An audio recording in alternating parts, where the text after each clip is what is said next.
শুরুতে নজর রাখবো 4 বছর পর দুদিনের সফরে ফের ভারতে পুতিন। পালাম সেনা বিমানবন্দরে রুশ প্রেসিডেন্টকে স্বাগত মোদির। সেই ছবি দেখাচ্ছি আপনাদের। 4 বছর পর দুদিনের সফর, আর দুদিনের সফরে ভারতে এলেন আবারও পুতিন। ভ্লাদিমির পুতিনের ভারত সফর আর পালাম সেনা বিমানবন্দরের ছবি আপনাদের দেখাচ্ছি। সন্ধ্যের সেই ছবি, ঠিক সন্ধ্যেবেলায় পালাম সেনা বিমানবন্দরে রুশ প্রেসিডেন্ট এসে পৌঁছন আর রুশ প্রেসিডেন্টকে স্বাগত জানান নরেন্দ্র মোদী।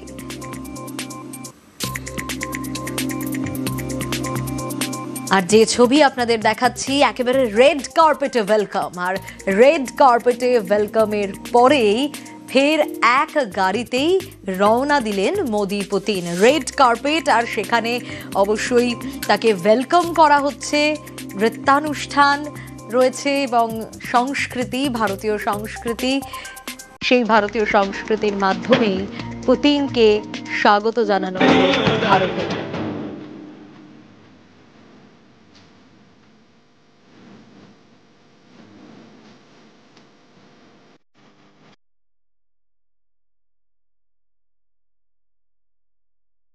আর রেড কার্পেটে ওয়েলকাম, আর তারপর ফের এক গাড়িতে দুজনে রওনা দিলেন নরেন্দ্র মোদী এবং ভ্লাদিমির পুতিন। তারা একই গাড়িতে বেরিয়ে পড়লেন।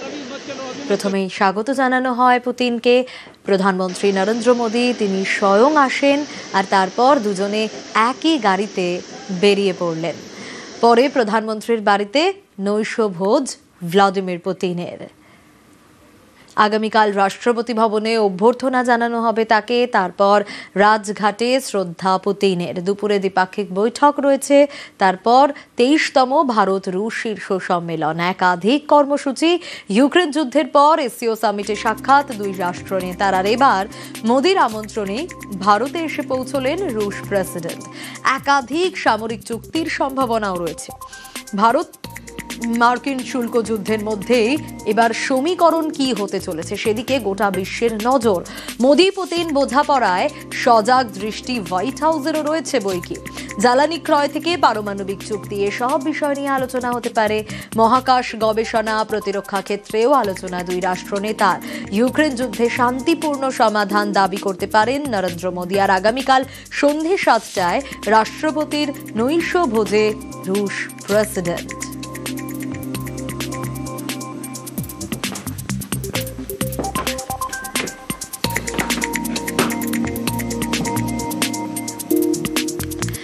আর যে ছবি দেখাচ্ছি, 4 বছর পর দুদিনের সফর আর ভারত সফরে যখন ওয়েলকাম করা হয় পুতিনকে, মোদি স্বয়ং আসেন। তারপর এক গাড়িতে তারা বেরিয়ে পড়েন।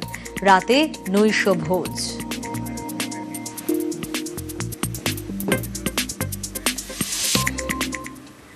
অন্যান্য খবরেও আমরা নজর রাখবো। কেউ যাচ্ছিলেন পরিজনের দেহ আনতে, কেউ বা চিকিৎসা করাতে, কিন্তু শেষ মুহূর্তে কি জানতে পারলেন? বিমান বাতিল। দেশ জুড়ে ইন্ডিগোর বিমান পরিষেবায় বিভ্রাট আর যাত্রী ভোগান্তি স্বাভাবিকভাবেই চরমে। বাগডোগরা থেকে বেঙ্গালুরু, দেশ জুড়ে ছবিটা কিন্তু একই।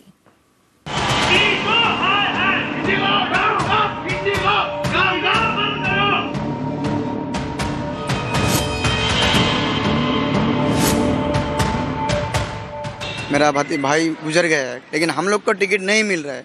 एक एक टिकट का 36,000, 38,000, 40,000 भाव दिखा रहा है। देखो उसका माँ बाप बैठा हुआ है, उसका एक ही लौता बेटा था, दुनिया से गया है। अभी बेड बॉडी अलग जगह में पड़ा हुआ है, देख नहीं पा रहे हम लोग टिकट। बस अभी पता भी नहीं है बॉडी किधर है। फ्लाइट भी नहीं मिल रहा, कब से हम लोग परेशान है। আমাদের ফ্লাইট ক্যান্সেল করেছে, সেটা আমাদের ঠিক মতো জানায়নি, ইনফরমেশন করেনি। সব বাচ্চারা এদিক ওদিক থেকে, যারা কেউ খাওয়া দাওয়া ঠিক মতো পাচ্ছে না, এয়ারপোর্ট অথরিটি থেকে কোনো ফেসিলিটি পাচ্ছি না, কোনো আমাদের যে মন্ত্রক আছে তাদের থেকে কোনো ফেসিলিটি পাচ্ছি না। আমরা পুরো বোর্ডিং পাসটা কমপ্লিট হয়ে গেছে। ওখানে গিয়ে দেখি ওরা একটা কথাই বলছে, কিছু করতে পারবো না। কারো ভাইয়ের মৃত্যু হয়েছে, যাচ্ছিলেন দেহ আনতে, কেউ চিকিৎসা করাতে, কেউ যাচ্ছিলেন কাজে যোগ দিতে। তাড়াতাড়ি পৌঁছানোর জন্য কেটেছিলেন বিমানের টিকিট। শেষ মুহূর্তে জানতে পারেন বিমান বাতিল। আর হাতে গোনা ইন্ডিগোর যে কটি বিমান চলছে সেগুলি অনেক লেট। ফলে বিমানবন্দরে ভিড়ে ভিড়, যাত্রীদের ভোগান্তির এক শেষ। কলকাতা থেকে মুম্বাই, বাগডোগরা থেকে বেঙ্গালুরু, দেশ জুড়ে একই ছবি।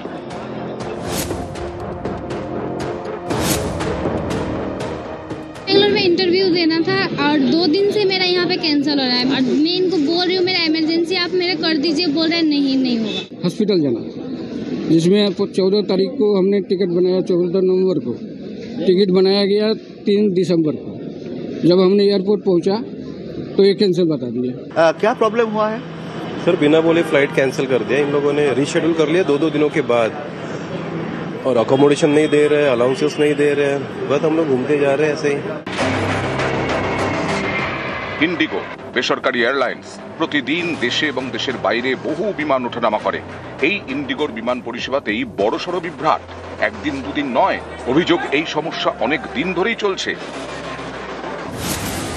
নভেম্বর থেকে প্রায় 1200-র বেশি বিমান বাতিল করেছে ইন্ডিগো। বুধবার এবং বৃহস্পতিবার এই দুদিনে সংখ্যাটা শতাধিক। এর জেরে চরম ভোগান্তিতে যাত্রীরা। বিমান সংস্থার তরফে বিবৃতি দিয়ে বলা হয়েছে, পরিষেবা ব্যাহত হওয়ায় দুঃখিত, যাত্রীদের কাছে ক্ষমা প্রার্থী। প্রযুক্তিগত ত্রুটি, শীতকালীন সময়সূচিতে পরিবর্তন, প্রতিকূল আবহাওয়া প্রভাব পড়ছে পরিষেবায়। তাই বলে প্রায় রোজ রোজ একই সমস্যা কেন, প্রশ্ন যাত্রীদের। দুর্গাপুরে এটা মাঝে মাঝেই হচ্ছে, এটা খুব প্রতিনিয়ত ব্যাপার। পরিষেবা এখানে নেই, একটা করেই ফ্লাইট আছে, এত পয়সা নিচ্ছে কিন্তু তার সাথে পরিষেবা নেই। Any time rules that are promulgated are not in favor of the airlines, they, like spoiled children, tend to delay flights, bring in disruptions, causing a lot of public inconvenience, so as to put pressure on the ministry or the DGCA in order to get their way.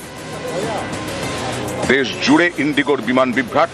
কর্তৃপক্ষের থেকে report তলব করেছে অসামরিক বিমান পরিবহন নিয়ন্ত্রক সংস্থা DGCA।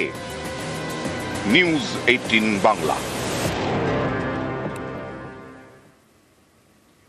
নজর রাখবো এবার আদালতের রায় নির্ভর করছে শিক্ষক নিয়োগ প্রক্রিয়ার মাঝে বিজ্ঞপ্তি জারি এসএসসির তরফ থেকে বিজ্ঞপ্তি জারি করা হয়েছে। কি রয়েছে সেই বিজ্ঞপ্তিতে সোমরাজ আরো ডিটেইল আপডেট দিতে পারবে।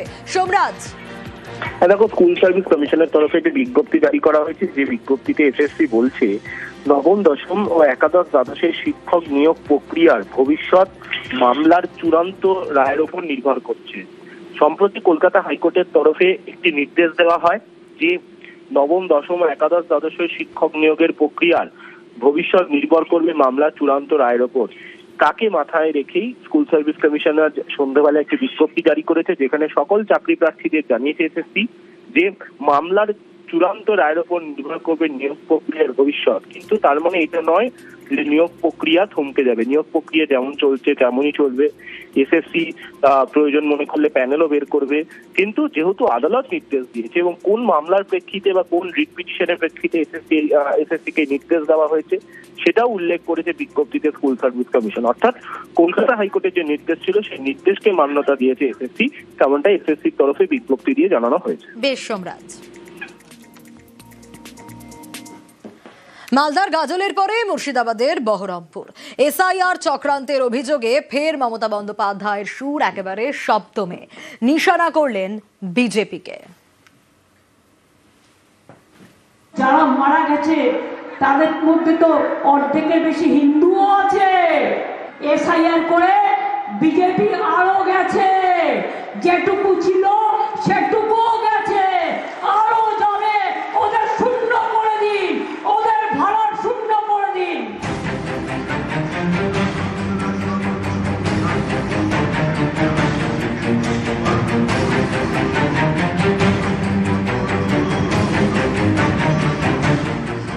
বুধবার মালদার গাজল, বৃহস্পতিবার মুর্শিদাবাদের বহরমপুর।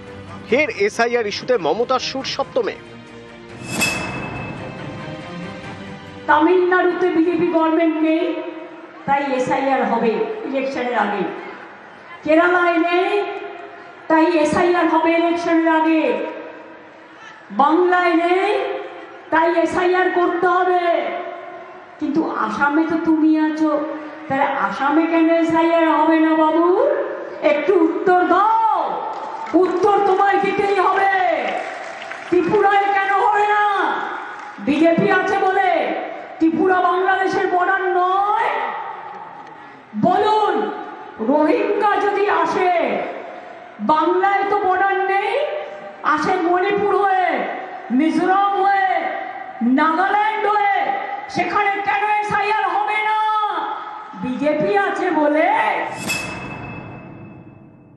ইলেকশন ঘোষণা হবে ফেব্রুয়ারি মাসে। ইলেকশনের আগে গভর্নমেন্ট যাতে কাজ করতে না পারে উন্নয়নে, সেই জন্য ইলেকশনের 3 মাস আগে এসআইআর ডিক্লেয়ার করেছে। আরে তোমার হিম্মত থাকলে তুমি 2 বছরে করতে। তুমি তো 2001 ইলেকশনের পরে শুরু করেছিলে, 2004 ফাইনাল লিস্ট বেরিয়েছিল। এনআরসি বাংলায় হবে না। এই এসআইআর চক্রান্তের পেছনে আছে এনআরসি। আমার গলা কেটে দিলেও আমি কোনো ডিটেনশন ক্যাম্প করবো না, আর কাউকে তাড়াবো না। আমরা করবো, আমরা লড়বো, আমরা করবো। নিউজ 18 বাংলা। আর নজর রাখতে হচ্ছে এবার বিএলওদের কমিশনের হুঁশিয়ারি, আইনি পদক্ষেপের হুঁশিয়ারি কমিশনের। এসআইআর নিয়ে বিএলওদের খোলা চিঠি সিইওর। সেই খোলা চিঠিতে ঠিক কি কি রয়েছে, সোমরাজ রয়েছে আমার সঙ্গে, সোমরাজের কাছ থেকে আরো ডিটেইল জানতে পারবো। সোমরাজ, এই চিঠিতে ঠিক কি কি রয়েছে? দেখো, বুথ লেভেল অফিসারদের উদ্দেশ্যে রাজ্যের মুখ্য নির্বাচনী আধিকারিক একটি বিশেষ বার্তা দিয়েছেন। যে বিশেষ বার্তায় মুখ্য নির্বাচনী আধিকারিক বলছেন বুথ লেভেল অফিসারদের ইচ্ছাকৃতভাবে কোনো ভুল হলে শাস্তিমূলক পদক্ষেপ নেওয়া হবে। অর্থাৎ ইনামুরেশন ফর্ম ডিজিটাইজেশন বা আপলোডের ক্ষেত্রে কোনো তথ্যগত ভুল থাকলে এবং সেই ভুল যদি ইচ্ছাকৃত হয় করেছে বলে মনে করে জাতীয় নির্বাচন কমিশন, তাহলে সেক্ষেত্রে শাস্তিমূলক পদক্ষেপ নেওয়া হবে।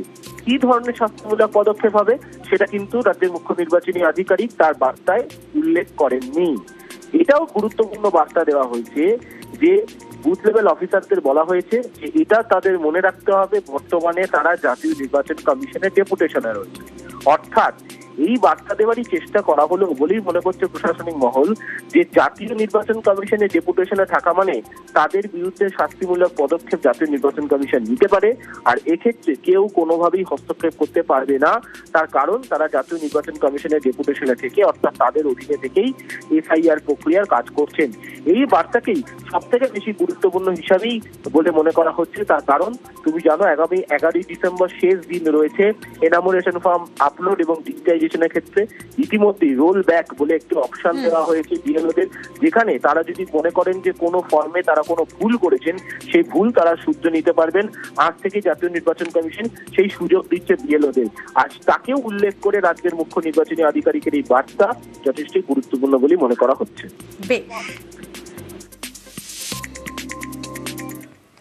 বিএলওদের পাশে সুপ্রিম কোর্ট। অতিরিক্ত চাপে বিএলওদের মৃত্যুর অভিযোগ আর সুপ্রিম কোর্টে মামলা অভিনেতা বিজয়ের দলের। প্রয়োজনে অতিরিক্ত বিএলও নিয়োগের নির্দেশ, আর বেশি নিয়োগে চাপ কমবে বিএলওদের। পর্যবেক্ষণ প্রধান বিচারপতি সূর্যকান্তের বেঞ্চের। রাজ্য সরকারগুলিকে নিয়োগের সুপ্রিম পরামর্শ। বিএলও অব্যাহতি চাইলে গুরুত্ব দিয়ে দেখার পরামর্শ। বিএলওদের পাশে দাঁড়িয়েছে সুপ্রিম কোর্ট। চাপ কমানো, পরিস্থিতি মোকাবিলার ক্ষেত্রেও আইন মেনে কারণ দেখিয়ে দায়িত্ব থেকে অব্যাহতি চাওয়া যেতেই পারে। রাজ্যগুলিকে गुरुत्व दिए देखार परामर्श। आज का जो मामला था, एक टीवी के तरफ से एक एप्लीकेशन आई। तमिलनाडु के अंदर में बीएलओस पर एफआईआर रजिस्टर हो रहा है और कुछ बीएलओस सुसाइड कमिट कर रहे हैं। इसीलिए माननीय सर्वोच्च न्यायालय ने आज जो डायरेक्शंस पास किए, पहला डायरेक्शन ये था हर स्टेट गवर्नमेंट का ये ऑब्लिगेशन है कि इलेक्शन कमीशन के रिक्वेस्ट पर उनको ऑन डेपुटेशन मैन पावर मुहैया कराना है।